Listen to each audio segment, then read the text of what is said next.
Hello guys, स्वागत है आपका केमिस्ट्री क्लासेस में। कक्षा 12 के आज नेक्स्ट लेक्चर में हम आपको आगे रासायनिक गुणों के बारे में बताएंगे। अगला है हाइड्रोजन से क्रिया। हाइड्रोजन से क्रिया देखिए, इसके पहले भी हम आपको रासायनिक गुणों के बारे में, कई रासायनिक गुणों के बारे में आपको बता चुके हैं। अगली इसकी प्रॉपर्टी है, अगला रासायनिक गुण है हाइड्रोजन से क्रिया। किसकी क्रिया हमको करानी है? हाइड्रोजन की। किससे करानी है? बेंजल्डिहाइड से करानी है। तो सबसे पहले हम क्या करेंगे, बेंजल्डिहाइड का स्ट्रक्चर क्या करेंगे। बेंजल्डिहाइड है, ये आपका बेंजल्डिहाइड। बेंजल्डिहाइड की क्रिया हमें किससे करानी है? हाइड्रोजन से करानी है। तो हाइड्रोजन का सूत्र लिख लेंगे, NH2NH2। ये है हाइड्रोजन। देखिए, हमने बेंजल्डिहाइड की क्रिया हाइड्रोजन से कराई है। तो यहाँ पर देखिए, जो ऑक्सीजन है डबल बॉन्ड से कार्बन के साथ, ये हाइड्रोजन के साथ जुड़ जाएगी। बेंजल्डिहाइड में इस CHO समूह में जो कार्बोनिल समूह है, उसका ऑक्सीजन जो कि डबल बॉन्ड कार्बन से जुड़ा है, डबल बॉन्ड के द्वारा कार्बन से जुड़ा है, ये ऑक्सीजन हाइड्रोजन के साथ क्रिया करके H2O बनाएगा। यानी कि एक प्रोडक्ट जो हमारा साइड प्रोडक्ट था वो बन गया। मेन प्रोडक्ट क्या बचा आपका? C6H5CH, यानी कि C6H5CH ये बचा। C6 ये आपका फेनिल समूह, CH, और इससे देखिए डबल बॉन्ड से ऑक्सीजन जुड़ा था, तो इसी डबल बॉन्ड से हम नाइट्रोजन को जोड़ देंगे, क्योंकि डाई वैलेंट है ऑक्सीजन, दो वैलेंसी खाली हुई है। तो नाइट्रोजन को हम उसी कार्बन के साथ डबल बॉन्ड के द्वारा जोड़ देंगे। तो ये हो जाएगा डबल बॉन्ड N, और दूसरा ग्रुप NH2 जैसे है वैसे जोड़ देंगे। और इसको हम संरचना सूत्र के रूप में भी लिख सकते हैं। इसको ऐसे भी लिख सकते थे, CH double bond NH2। Benzaldehyde hydrogen, benzaldehyde hydrogen, hydrogen से उसका लवण हाइड्रोजन में परिवर्तित हो गया। यानी कि बेंजल्डिहाइड की क्रिया जब हाइड्रोजन से होती है तो यहाँ से एक H2O निकलता है। यहाँ पर आप कंसंट्रेट H2SO4 का भी प्रयोग कर सकते हैं। तो कंसंट्रेट H2SO4 निर्जलीय कारक है, ये जल को अवशोषित कर लेगी, और हमारा जो प्रोडक्ट है बेंजल्डिहाइड हाइड्रोजन, ये साल्ट हमको प्राप्त होगा। तो ये क्रिया जो हाइड्रोजन की क्रिया है बेंजल्डिहाइड से, बिल्कुल ही सिंपल है। इसी प्रकार एरोमेटिक जितने भी एल्डिहाइड हैं या एलिफैटिक जितने भी एल्डिहाइड हैं, सबकी क्रिया अगर हाइड्रोजन से कराएंगे तो उसमें निर्जलीकरण के फलस्वरूप जल का अणु निकलेगा, और जो मेन उत्पाद होगा वो हाइड्रोजन बन जाएगा। अगर ये यौगिक आपका एरोमेटिक है तो एरोमेटिक हाइड्रोजन बनेगा, अगर ये एलिफैटिक है तो एलिफैटिक हाइड्रोजन बनेगा। इसकी क्रिया आप बेंजल्डिहाइड से भी करा सकते थे, प्रोपेनल्डिहाइड से भी करा सकते हैं। तो यहाँ पर कोई भी एरोमेटिक या एलिफैटिक एल्डिहाइड लेके उसकी क्रिया करा सकते हैं लोग, लेकिन चूंकि हम केवल बेंजल्डिहाइड के बारे में ही पढ़ रहे हैं तो बेंजल्डिहाइड का ही स्ट्रक्चर हमने दिखाया है। इसके पहले जो आपको पढ़ाए थे एलिफैटिक एल्डिहाइड, तो उसमें हमने इथेनॉल यानी कि एस्टरडिहाइड, प्रोपेनल्डिहाइड का क्रिया हाइड्रोजन से और हाइड्रोक्सिलेमीन से, फेनिल हाइड्रोजन से आदि यौगिकों से क्रिया करके हमने आपको साल्ट बना के दिखाया था। लेकिन यहाँ पर पर्टिकुलर हम बेंजल्डिहाइड पढ़ रहे हैं तो बेंजल्डिहाइड के बारे में लिखेंगे। चलिए दूसरी अभिक्रिया देखते हैं। लगातार हम आपको रासायनिक गुणों के बारे में बता रहे हैं। इसके पहले भी 2 लेक्चर में हमने रासायनिक गुणों के बारे में चर्चा की थी, ये तीसरा लेक्चर है। तो तो अगला प्रॉपर्टी है, अगला रासायनिक गुण है हाइड्रोक्सिल एमीन से क्रिया। चलिए देखते हैं हाइड्रोक्सिल एमीन से किस प्रकार क्रिया होती है बेंजोल्डिहाइड की। अगर आप चाहें तो अपनी सुविधा के लिए इसको ऐसे लिटा भी सकते हैं, इसको लिटा दीजिए या खड़ा ही रहने दीजिए। हाइड्रोक्सिल एमीन होता है NH2OH, तो इस दोनों का नाम लिख देंगे। इसका नाम है बेंजोल्डिहाइड और इसका नाम है हाइड्रोक्सिल एमीन। जिस प्रकार ये GNH2 प्रकार की यौगिक हैं, आपको इसके पहले भी हम बताए थे, ये हेडिंग भी आपको डलवाए थे, GNH2 प्रकार के यौगिकों से क्रिया, GNH2 प्रकार के यौगिकों से क्रिया। अगर आपको याद हो तो एलिफैटिक एल्डिहाइड में हमने ये हेडिंग डलवाया था, एलिफैटिक एल्डिहाइड में GNH2 प्रकार के यौगिकों से क्रिया। अब G का मतलब क्या है यहाँ पर? G का मतलब ग्रुप से है। G का मतलब किससे है? ग्रुप से है, यानी कि फंक्शनल ग्रुप। यहाँ पर क्या क्या आप रख सकते हैं, जैसे हमने NH2 तो ऑलरेडी इसमें ही है, G के स्थान पे OH रख दिया तो ये हाइड्रोक्सिल एमीन बन गया। ये क्या बन गया? हाइड्रोक्सिल एमीन बन गया, हाइड्रोक्सिल एमीन।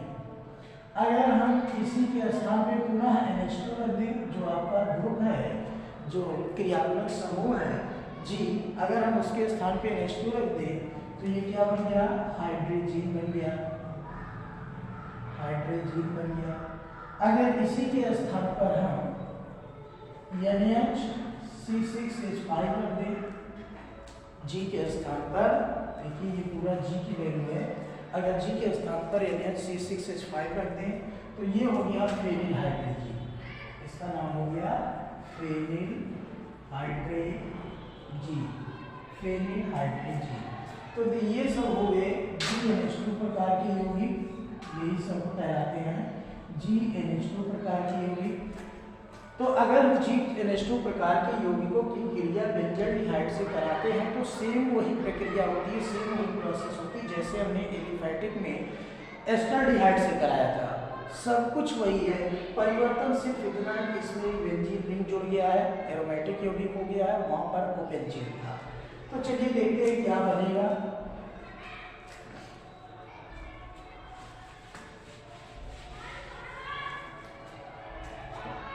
देखिए यहाँ पर अगर हम इसको संरचना के रूप में लिखें तो ये इस प्रकार बनेगा। अब यहाँ से ऑक्सीजन और इसको आगे पीछे कर दीजिए तो ये H2 आगे कर लें या पीछे कर लें, इससे कोई फर्क नहीं पड़ता। तो यहाँ पर देखिए H2O, ये तो निकल जाएगा, ये बन गया H2O। बचा हमारा बेंजीन रिंग, फेनिल समूह C6H5 और क्या है CH डबल बॉन्ड NOH, ये बनाता ऑक्साइड, बेंजोल्डिहाइड ऑक्साइड। क्या बन गया? बेंजोल्डिहाइड ऑक्साइड, ये हमारा प्राप्त हुआ बेंजोल्डिहाइड ऑक्साइड। देखिए सब कुछ सेम, हर जितने भी GNH2 प्रकार के यौगिक आप लेंगे सब में जो है H2O निकल जाएगा और कार्बन डबल बॉन्ड से ऑक्सीजन के साथ जुड़ जाएगा। इसी प्रकार हम C6H5 NH2 से भी करा सकते हैं, फेनिल हाइड्रोजन से भी करा सकते हैं, ठीक है। तो ये हमारी जितनी भी अभिक्रियाएं हैं GNH2 प्रकार की, उसकी सभी अभिक्रियाएं लगभग एक जैसी होती है, सब में H2O निकल जाता है और डबल बॉन्ड से ऑक्सीजन नाइट्रोजन के साथ जुड़ जाता है, सॉरी कार्बन डबल बॉन्ड से नाइट्रोजन के साथ जुड़ जाता है। चलिए अगली क्रिया देखते हैं PCl5 से क्रिया। इसी प्रकार आप लोग स्वयं कोशिश करिएगा, किससे कराएंगे? फेनिल हाइड्रोजीन से। यहाँ क्या करेंगे? NH और C6H5 रख देंगे। तो फेनिल हाइड्रोजीन से इसी प्रकार आप क्रिया कराएंगे, कोशिश करिएगा, बनाइएगा, बनेगा बहुत ही सिंपल होता है। अगर ये 2 बार आप प्रयास करेंगे, ट्राई करेंगे तो आपको अच्छी तरीके से तैयार हो जाएगा और कभी भूलेगा नहीं जल्दी, लेकिन जब सिर्फ प्रैक्टिस करेंगे तभी। चलिए आगे देखते हैं अगली प्रॉपर्टी।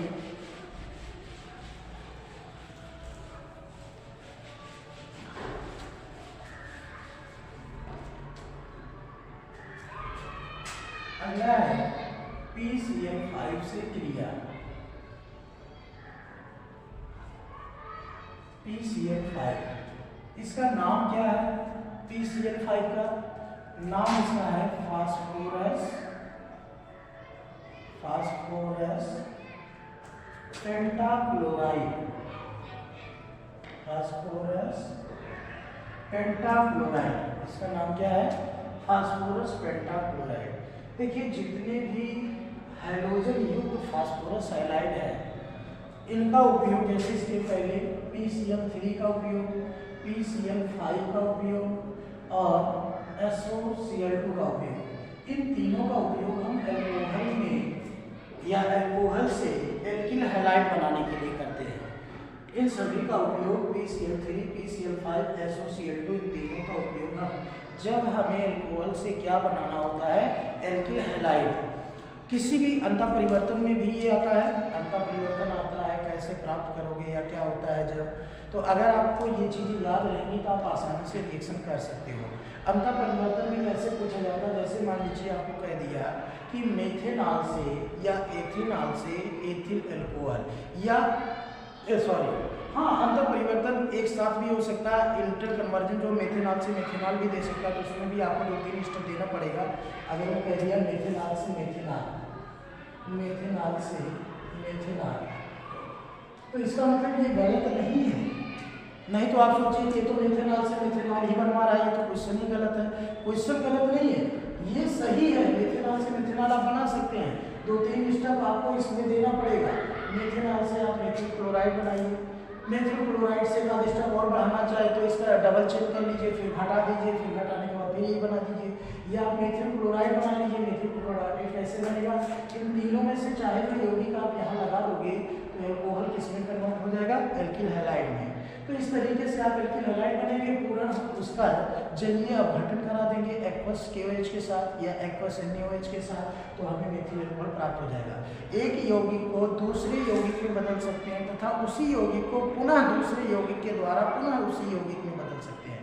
कहने का मतलब है कि ये डायरेक्ट इसी से नहीं बना पाएंगे, ये तो स्वयं वही है, लेकिन हाँ इसको दूसरे यौगिक में पहले परिवर्तित करिए, फिर उस यौगिक से इस यौगिक को हम पुनः प्राप्त कर सकते हैं। तो क्वेश्चन गलत नहीं है। तो देखिए जब हमको किसी भी अल्कोहल को एल्किल हैलाइड में परिवर्तित करना हो तो इन तीनों में से किसी का उपयोग आप कर सकते हैं।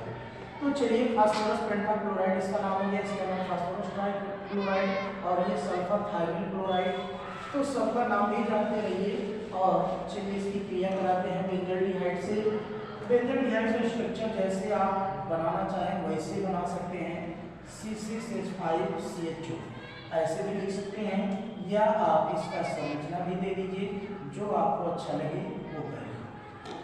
देखिए तो यहाँ पर PCl5 ले रहे हैं, तो देखिए यहाँ पर ऑक्सीजन डबल बॉन्ड से जो आपका CHO समूह है एल्डिहाइडिक ग्रुप है, इसमें कार्बोनिल समूह ऑक्सीजन जो है कार्बन से डबल बॉन्ड के द्वारा जुड़ा हुआ है।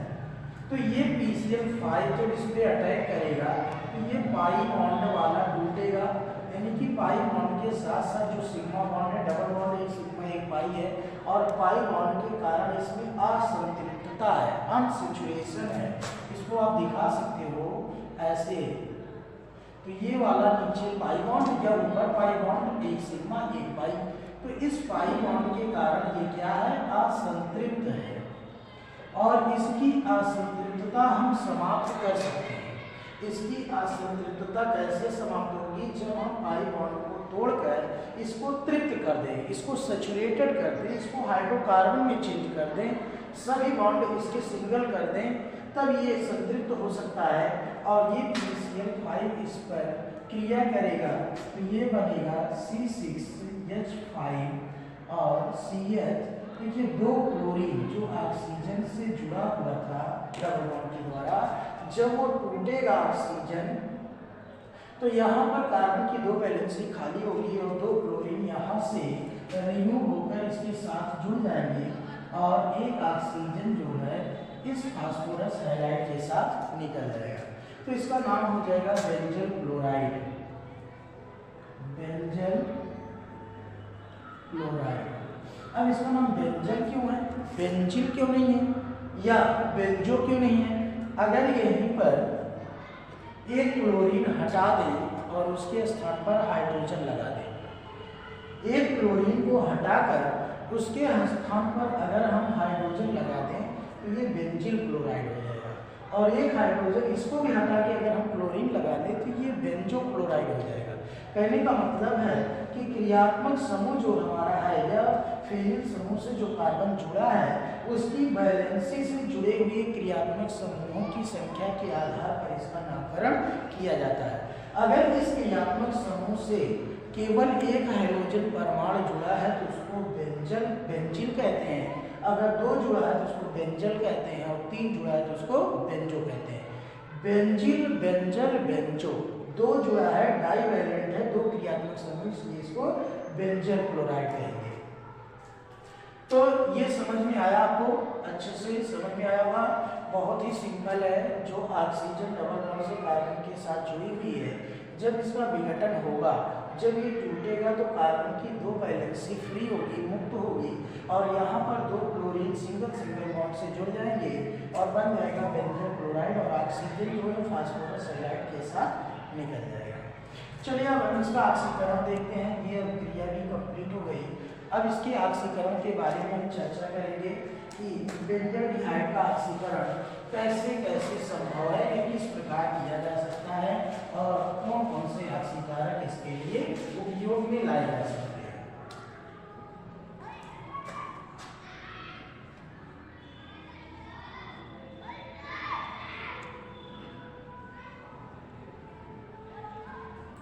देखिए, बेंजल्डिहाइड का हमने संरचना सूत्र लिख लिया, नाम भी लिख देते हैं बेंजल्डिहाइड। बार बार लिखने से होता क्या कि आपको चीजें याद हो जाती हैं, और बार बार लिखने का फायदा यही है कि अगर आप एक बार, दो बार, चार बार लिखोगे तो ये सूत्र या संरचना सूत्र आपको रटने की जरूरत नहीं पड़ेगी, ये स्वतः याद हो जाएगी। अब देखिए, नवजात ऑक्सीजन जो है, नेसेंट हाइड्रोजन जो है, नवजात ऑक्सीजन या नेसेंट ऑक्सीजन, ये ऑक्सीकृत करेगा CH2 समूह को। इसका ऑक्सीकरण की परिभाषा क्या है कि किसी तत्व अथवा यौगिक से ऑक्सीजन के जुड़ने की जो प्रक्रिया है वही कहलाती है ऑक्सीकरण। फिर से समझ लीजिए, किसी तत्व, कोई एलिमेंट हो अथवा कोई कंपाउंड हो, अगर इसमें नवजात ऑक्सीजन का योग हो रहा है तो ये अभिक्रिया कहलाती है ऑक्सीकरण, ऑक्सीडेशन। किसी तत्व अथवा यौगिक से ऑक्सीजन के जुड़ने की क्रिया को हम क्या कहते हैं? ऑक्सीकरण कहते हैं। ये ऑक्सीकरण की डेफिनेशन है। तो हम इसका ऑक्सीकरण करा रहे हैं, अगली हेडिंग भी है ये हमारी, ऑक्सीकरण। और ऑक्सीकरण किसका हमको कराना है? बेंजल्डिहाइड का। ऑक्सीकरण कराने के लिए हमें किसकी आवश्यकता होती है? ऑक्सीजन की, नवजात ऑक्सीजन की। अब ये नवजात ऑक्सीजन हमको मिलेगा कहाँ से? कोई ना कोई हमको ऑक्सीकारक लगाना पड़ेगा, चाहे आप KMnO4 H2SO4 अम्लीय पोटेशियम परमैंगनेट या K2Cr2O7 H2SO, अम्लीय पोटेशियम परमैंगनेट, अम्लीय पोटेशियम डाइक्रोमेट। दो यौगिक हैं, दो ऑक्सीकारक हैं, और हैं तो बहुत सारे, लेकिन दो हम आपको बता रहे हैं। ये अम्लीय पोटेशियम परमैंगनेट है, ये अम्लीय पोटेशियम डाइक्रोमेट है। ये नवजात ऑक्सीजन तभी आएगा जब ये दोनों आपस में क्रिया करेंगे। ये दोनों क्रिया करके ये K2MnO4 में कन्वर्ट हो जाता है, और ये नवजात ऑक्सीजन को रिमूव करता है, यहाँ से फ्री करता है, और यही नवजात ऑक्सीजन इसको ऑक्सीडाइज करता है, या ये दोनों क्रिया करते हैं तो एक नवजात ऑक्सीजन निकलता है जो बेंजल्डिहाइड को ऑक्सीकृत करेगा। तो इन्हीं ऑक्सीकारक के रूप में हम चाहे अम्लीय पोटेशियम परमैंगनेट लगा दें और चाहे अम्लीय पोटेशियम डाइक्रोमेट लगा दें। अब इसका ऑक्सीकरण हो जाएगा, ऑक्सीजन के जोड़ने की क्रिया को ही ऑक्सीकरण कहते हैं। तो जोड़ दीजिए, और नवजात ऑक्सीजन हमको मिला कहाँ से? ऑक्सीकारक से। ये दोनों क्या है? प्रबल ऑक्सीकारक है। ये हो गया COOH और इसका नाम हो गया benzoic acid. Benzoic acid, benzoic acid, ये एक नया कंपाउंड बन गया, नया एलिमेंट बन गया बेंजोइक एसिड। किससे बन गया? बेंजोइक से। कैसे बन गया? ऑक्सीकरण से। किसने ऑक्सीकरण किया? अम्लीय पोटेशियम परमैंगनेट ने या अम्लीय पोटेशियम डाइक्रोमेट। क्यों ऑक्सीकरण किया? क्योंकि ये ऑक्सीकारक है। ऑक्सीकारक का काम होता है ऑक्सीकरण करना, और ऑक्सीकरण तभी होगी जब नवजात ऑक्सीजन मिलेगा। नवजात ऑक्सीजन तभी मिलेगा जब ऑक्सीकारक लगेंगे। तो नवजात ऑक्सीजन की उपस्थिति में या नवजात ऑक्सीजन के द्वारा ही इसका ऑक्सीकरण संभव है और नया यौगिक आपका बनेगा बेंजोइक अम्ल। तो ये ऑक्सीकरण और भी हम लगा सकते हैं। चलिए और दिखाते हैं आपको। टॉलन अपकर्मक जो कि एक दुर्बल ऑक्सीकारक है, और ये सब क्या थे? प्रबल ऑक्सीकारक। तो दुर्बल ऑक्सीकारक का उपयोग हम यहाँ और दुर्बल ऑक्सीकारक का उपयोग कर सकते थे, जैसे KMNO4/KOH, ये दुर्बल ऑक्सीकारक है, या K2Cr2O7/KOH, ये सब दुर्बल ऑक्सीकारक है। चलिए यहाँ पर हम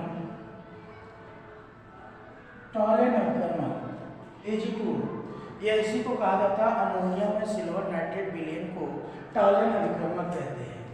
अमोनिया में NH4OH सिल्वर नाइट्रेट का villain AgNO3, NH4OH ammonium hydroxide और सिल्वर नाइट्रेट, इन दोनों के मिश्रण को कहा जाता है टॉलन अपकर्मक, टॉलन रिएजेंट। अमोनिया में सिल्वर नाइट्रेट विलेन को क्या कहा जाता है?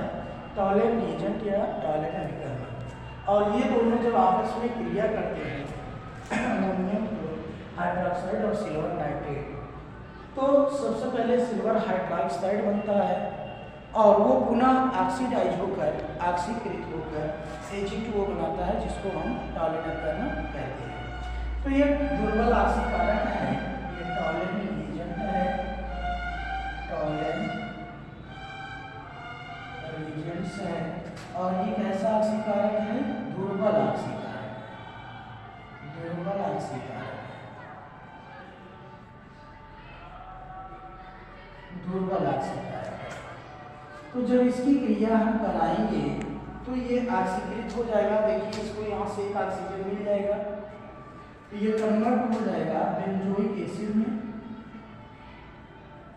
COOH+2Ag। इसको कहते हैं सिल्वर मिरर, रजत दर्पण, सिल्वर मिरर। ये है रजत दर्पण, सिल्वर मिरर, सिल्वर मिरर। और ये बेंजोइक एसिड है, इसका नाम लिखा हुआ है। तो देखिए हम चाहे दुर्बल ऑक्सीकारक ले लें चाहे प्रबल ऑक्सीकारक ले लें, ये जो बेंजाल्डिहाइड है वो हमेशा बेंजोइक एसिड में ही परिवर्तित होगा। यानी कि हम कोई भी ऑक्सीकारक ले सकते हैं, दुर्बल हो या प्रबल हो, प्रोडक्ट हमारा हमेशा सेम होगा। कौन सा प्रोडक्ट होगा? बेंजोइक अम्ल, बेंजोइक एसिड।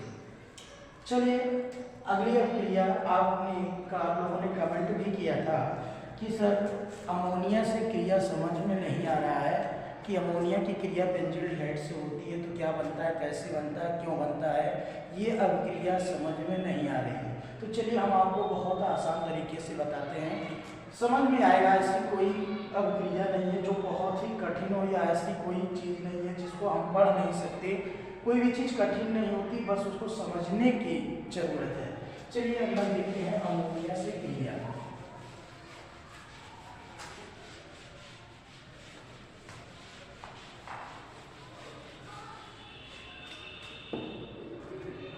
तो बेंजाल्डिहाइड की क्रिया हो रही है, बेंजाल्डिहाइड को हम लिख लेंगे। देखिए सबसे पहले हमने नोट्स में क्या लिखा था उसको देख लीजिए।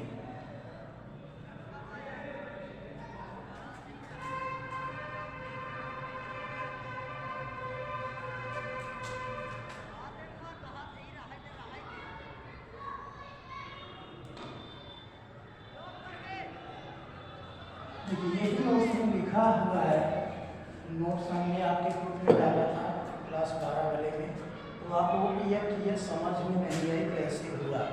देखिए हमने 3 यौगिक लिया है, 3 मॉलिक्यूल लिया है बेंजोडिहाइड का, तो 3 मॉलिक्यूल बेंजोडिहाइड का लिख लीजिए, ऐसे लिख लीजिए या इसको शॉर्ट फॉर्म में लिख लीजिए ऐसे C6H5CH, C6H5CH।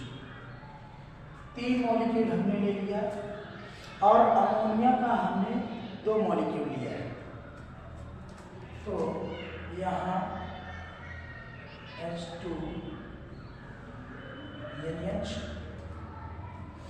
या इसको ऐसे अलग अलग कर दीजिए, फिर HNH2। देखिए अमोनिया के कितने मॉलिक्यूल हैं, 2, हाइड्रोजन को हमने अलग अलग लिख दिया, तो एक साथ कर लिया, एक साथ है, अलग अलग भी आप लिख सकते हैं, ऐसी कोई बात नहीं है। तो आप इसको अगर चाहो तो ऐसे भी लिख सकते हो, अमोनिया के स्ट्रक्चर ऐसे होता है, यहाँ हाइड्रोजन से 3 हाइड्रोजन जुड़े होते हैं। तो यहाँ देखिए एक मॉलिक्यूल ये H2O निकल गया, दूसरा ये निकल गया, तीसरा इसको भी आप चाहो तो अलग अलग कर लो, कोई दिक्कत नहीं है। ये देखिए बेंजोडिहाइड के 3 मॉलिक्यूल हमने लिया था, ठीक है, ये बेंजोडिहाइड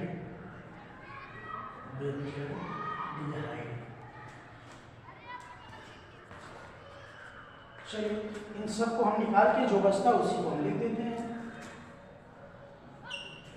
देखिए क्या क्या बचा है, C6H5CH, यही तो बचा।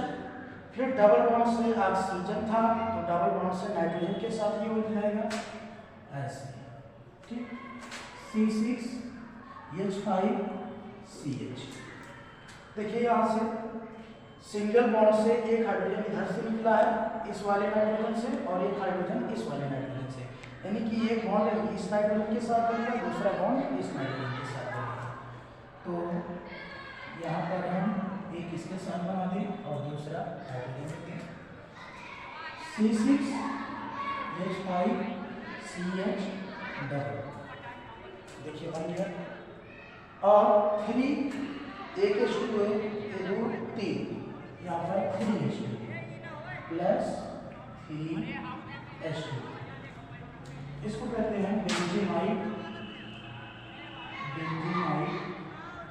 सेम चीज यही है, इसका स्ट्रक्चर यही है, बेंजीमाइड।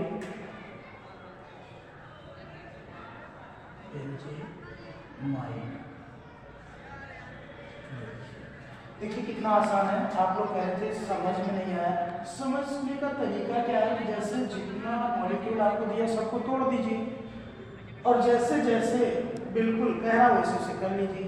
अमोनिया की क्रिया हमको बेंजोडिहाइड से करानी, तो जाहिर सी बात है अमोनिया को जो बेंजीन ये तो प्रभावित होगा नहीं। 3 मॉलिक्यूल भले लिए हैं तो हमेशा तीनों का जो क्रियात्मक समूह एल्डिहाइडिक समूह ये परिवर्तित होगा, 2 हाइड्रोजन 1 ऑक्सीजन, 1 जेल का, फिर दूसरे मॉलिक्यूल के साथ 2 हाइड्रोजन 1 ऑक्सीजन। अब इसमें के 2 हाइड्रोजन बचेगा, क्योंकि 2 हाइड्रोजन एक के साथ, 2 हाइड्रोजन एक के साथ, 1 हाइड्रोजन इसके साथ बच रहा है, 1 हाइड्रोजन दूसरे वाले अमोनिया के साथ, तो 2 हाइड्रोजन 1 ऑक्सीजन, यानी तीनों ऑक्सीजन तीनों बेंजोडिहाइड से निकल जाएगा, तो 3H2 बचेगा। और जो मॉलिक्यूल बच रहा है उसको सेम वैसे ही डबल बॉन्ड या सिंगल बॉन्ड के साथ लिख दीजिए। तो ये आपका हो गया बेंजीमाइड। ये है अमोनिया से स्ट्रक्चर, अमोनिया से क्रिया करने के बाद जो यौगिक हमको प्राप्त होता है उसका स्ट्रक्चर है। तो कभी भी आपसे अगर बेंजीमाइड का स्ट्रक्चर पूछ ले, मान लीजिए आप भूल गए, आपको नहीं आता, तो अगर आपको इतना पता है कि बेंजीमाइड बनता कैसे है, अगर आपसे डायरेक्ट पूछा जाता है कि इसका अणुसूत्र क्या होता है बेंजीमाइड का, तो बेंजीमाइड का अणुसूत्र अगर आपको भूल गया है और लेकिन आपको पता ये बनता कैसे है कि बेंजोडिहाइड और अमोनिया की क्रिया से बनता है, तो तुरंत आप 3 बेंजोडिहाइड लिख लो, बेंजोडिहाइड के 3 मॉलिक्यूल, उसके बाद 2 अमोनिया के मॉलिक्यूल, और इस तरीके से जल का एक अणु सबसे निकाल दीजिए और और जो बचता है उसको लिख दीजिए, आपको आंसर प्रक्रिया प्राप्त हो जाएगा। इसमें कोई कंफ्यूजन नहीं होगा, कभी गलती नहीं होगी। ये मान लीजिए अगर आपको भूल जाता तो अपना कॉपी में पीछे आप बना लीजिए कैसे प्राप्त होता है, तो ये आपको तुरंत याद आ जाएगा, सारी चीज़ें भूलेगी नहीं। तो इसके आगे हम कल आपको अगले लेक्चर में भी और कुछ हैं, कुछ रासायनिक प्रॉपर्टीज और बचे हुई हैं इम्पॉर्टेंट हैं, उनको हम आपको अगले लेक्चर में, कल वाले लेक्चर में बताएंगे। जय हिंद, जय भारत।